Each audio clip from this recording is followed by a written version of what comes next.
girls over there. How are you? Hope everybody's fine, and I'm also fine. Now, before we start our today's lesson, I would like all of you to join me and we recite our rhyme. And it goes like this. Baby Jesus, baby Jesus, I love you, I love you. You are my Savior, you are my Savior, every day, every day. Thank you so much. As usual, it's time for our subject, which is news. And before we start on our new lessons today, I would like to review the previous lesson that we had last week. We were looking at insecurity, and we defined insecurity as living without freedom and protection. We said that insecurity is living without freedom and protection. From there, we looked at the causes of insecurity, and we also looked at the effects of insecurity. And our last lesson was about the effects of insecurity, whereby we said that we have death as an effect of insecurity. We also have hunger. We also have dropping out of school. We also have, who can tell me the next point we talked about? We talked about divorce. We said that divorce is where the wife and the husband separate. Now, we are going to look at a new topic today. The topic which we've been looking at, that one is done, but now we are starting a new topic. And here I want everybody to be attentive so that we are on line. Is that okay? Now, in our rhyme, we are saying, baby Jesus, meaning that you also want babies, but you are not babies now. You have grown up. You are now children. You are now children. Your mommy's children, daddy's children. Even when you're here at school, you are our children. Now, what we are looking at is child protection. Child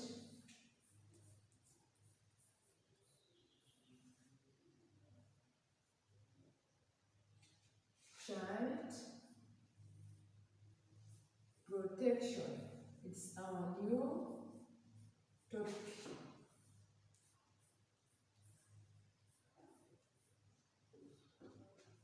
Child protection. Now, before we know what child protection means, we should know who is our child. Because when you say child protection, now we have these two terms, child and protection. But who is a child? Yes, we say that you are children, they're where you are. But what do we mean when they say that one is a child? If not a child, is an adult. Who is a child? I can write here my question and we define it. Who is a child? This is our question before we know what child protection is. Who is a child? Anybody who can try over there? So when we talk of a child, we simply mean the person below 18 years of age.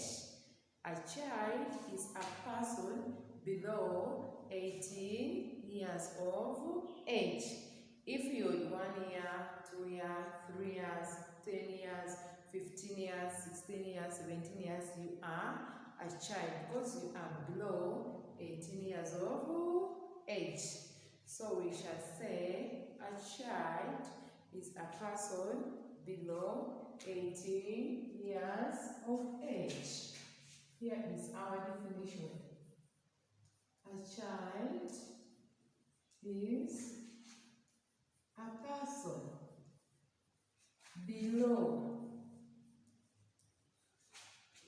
18.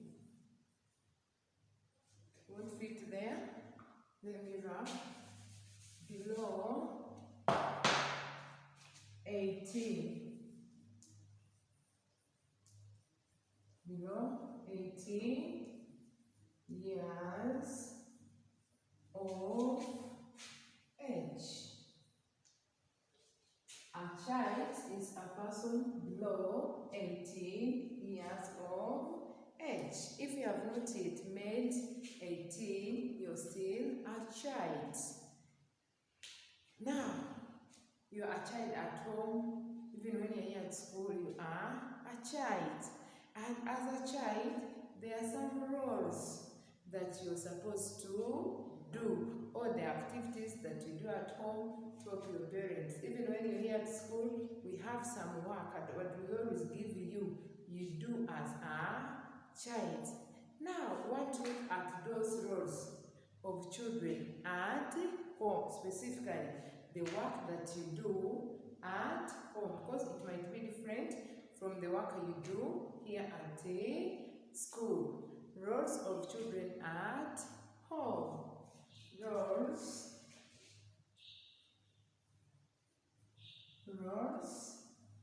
of children at home. Roles of children at home. When we talk of roles, we mean the work. We mean the work. What do you do at home to help your parents? That's what we simply mean by saying roles of children at work.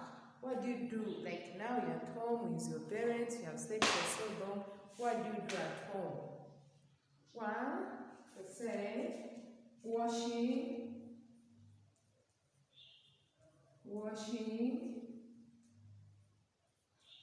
utensils. Washing utensils. I know at home you're there, you wash plates, you wash cups, you wash your pans, the forks, the spoons, all those things that you use while you're eating, while you're cooking food. These are the things we use, utensils. And examples of utensils, I've already mentioned them, the plates, the cups, the saucepans, all those things that you use at home while preparing food, while you're eating, are the ones we call utensils. And I know most of you have now learned how to wash clothes, because you have enough time, you're with your parents, with your aunties, they always give you clothes to wash. So we can also say washing clothes. Washing clothes. You should not always put on that clothes because your aunt is not there, your mom is there. The moment you remove your clothes and it is very dirty, you put it in water, you get the soap, you wash it. That's how a responsible child behaves. Then we also have children who can help in cooking. I know most of you can cook like rice, fry eggs, even simple food. Even others can prepare the heavy meals. I know there are those who are good at that. So we also say helping in cooking food. Helping in cooking food. Helping in cooking food. You should not always sit there in the sitting room, you start watching the TV from morning to evening. Always help your parents, your helpers at home while you're cooking. It's good if you learn how to cook. Because if you don't learn, when you're still a child, you grow up and find that you cannot cook food, which is very bad. We also do sweep the compound. We have sweeping the compound. Sweeping the compound. Your mom should not wake up very early to go and start sweeping the compound. When you're at home, that's your work. That's what you should hope your mom in. You wake up early in the morning, you get the broom, you sweep the compound and make it clean and smart. Then your parents will be happy. Then we can also mop the house. A good child mops the house. So here we are writing, mopping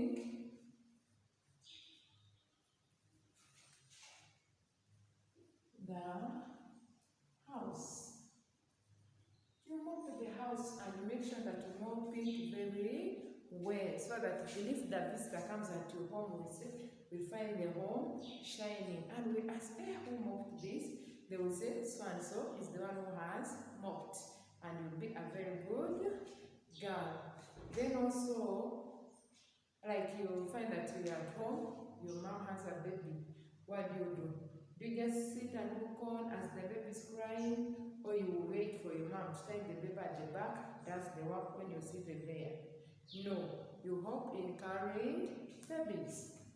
Carrying babies when you're at home. This is also your work, carrying babies. If you have your baby sister, your baby brother, it's you who should always help your mom to do the work. Carry your baby, carry your brother, don't make him cry. So we have very many roles that we do at home, but we are only stopping here because if they ask you a question, they can ask you like 1 or 2. And there, from this we've written here, you can be able to give the answer.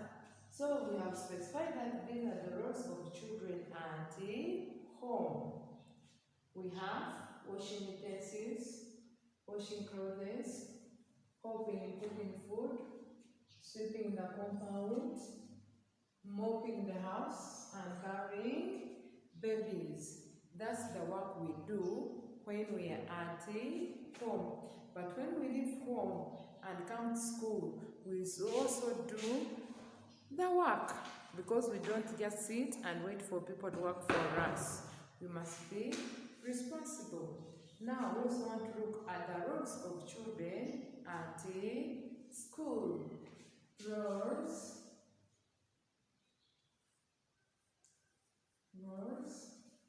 of children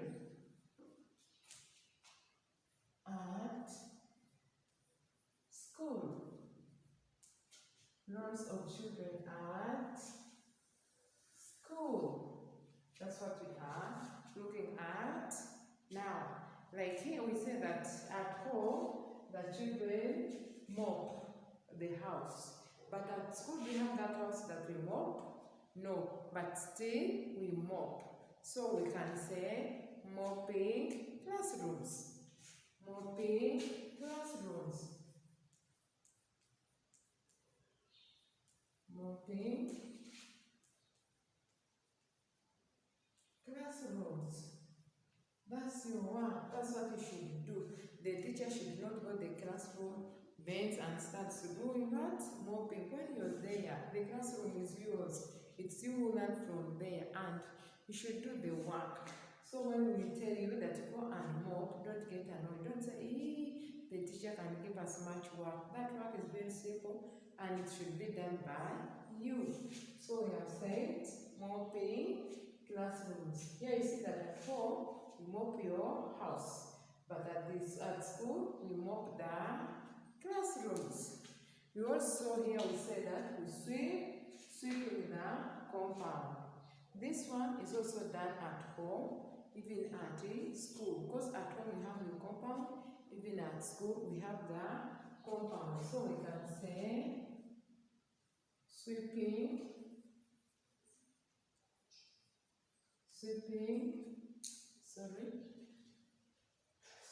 the compound. Like here, what we always do, we can give you the timetable that we say that on Monday it is P.2 to sweep. On Tuesday, P1. On Wednesday, P6. We choose any class to help us in sweeping the compound. So this is your work. What else do we do at school as children? What do? We have talked about mopping the classrooms, sweeping the compound. We also arrange things in the classroom. Arranging.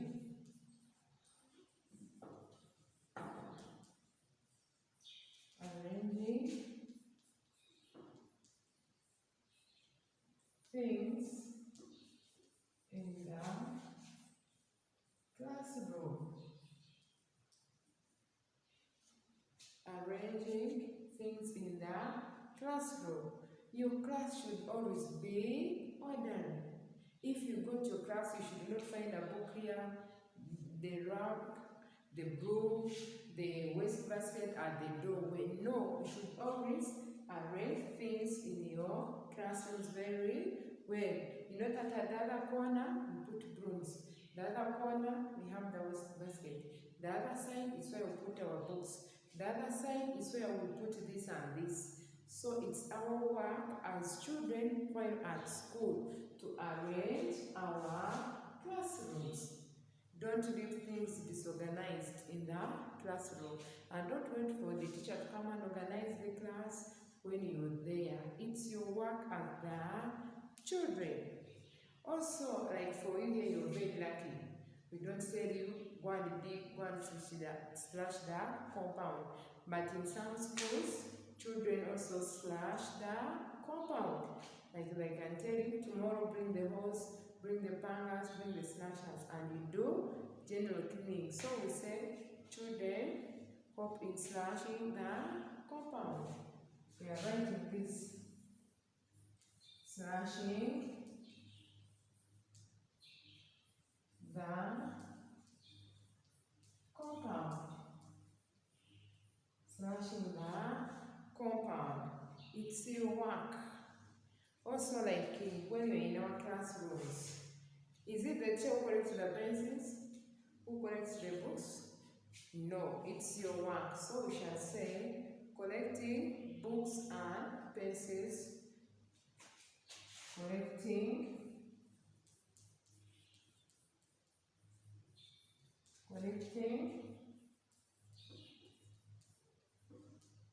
pencils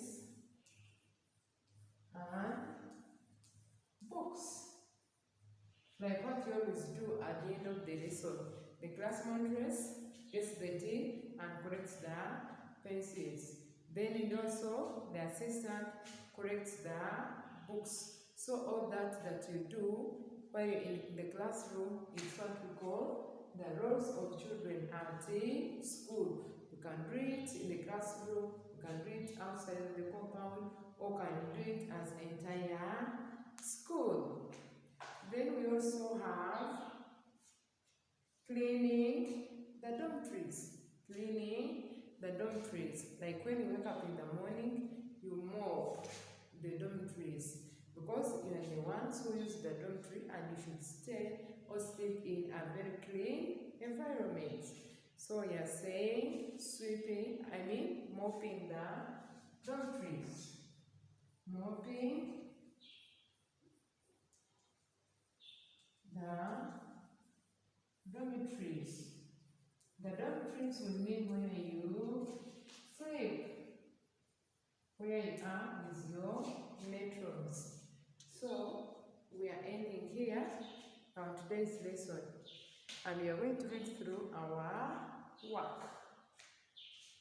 Number 1 says, who is a child? And we say that a child is a person below 18 years of age. Then from there we look at the roles of children at home. Washing utensils, washing clothes, mopping and cooking food, sweeping the compound, mopping the house, carrying babies. Also at school, we have some work that we do. Roles of children at school: mopping classrooms, sweeping the compound, going to fix the classroom, slash on the compound, collecting pencils and books, and lastly, mopping the dormitories. So this has been our today's lesson. As usual, we are going to get our books. We write this one with the best thing and writing. From there, we shall do the activity given at the year. Thank you for being good children. Next time.